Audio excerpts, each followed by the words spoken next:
Real reality.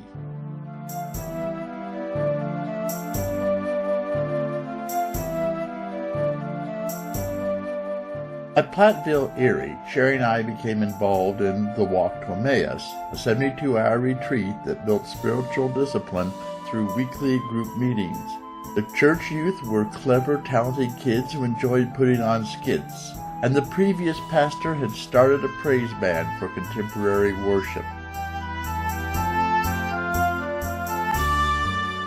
I was asked to put together a video for the annual conference session. The junior college editing equipment I used earlier was many miles away, so it was time to get a Windows computer. I bought the fastest machine I could afford, plus a video card to handle importing and exporting movies. The software was ULEAD Studio, which turned the screen into a traditional editing table. Virtual strips of film could be cut, connected, faded, and much more. Layers of sound could play underneath, and the titles would magically scroll over the images. Watching video come streaming out of a computer and into my VCR was nothing less than magic to my CD64 eyes. The computer was fast enough to pretend to be a Commodore 64, and a couple of emulator programs were available on the internet. Now I could do even more on my antiquated platform, including using a mouse and bits of video. Bill and Mildred celebrated their 50th wedding anniversary in November 1998. So Sherry and I traveled by plane, bus, metro, and train to Fredericksburg, Virginia, in order to surprise them. Ultimately, the family held 3 anniversary celebrations. The first was in Virginia, then in Mildred's home of Minneapolis, Kansas in May, followed by one in Bill's hometown of Nickerson, Kansas. Once I create a presentation, it makes sense to do it again. Then things began to disintegrate.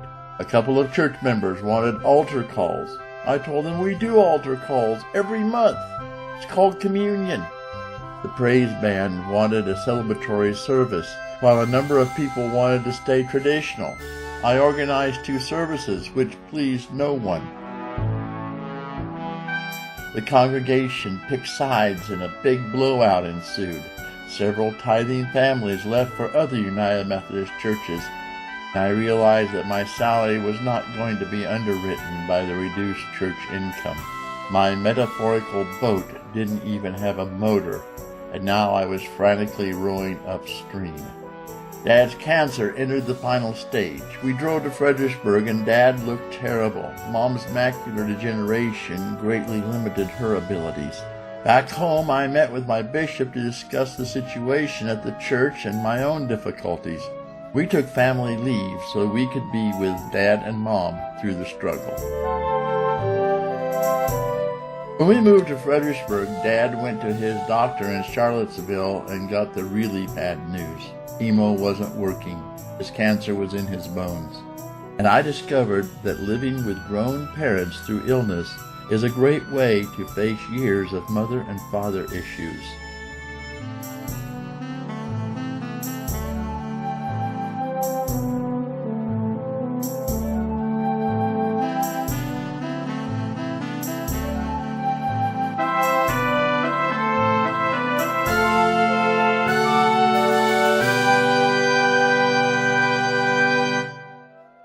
Thanks for listening.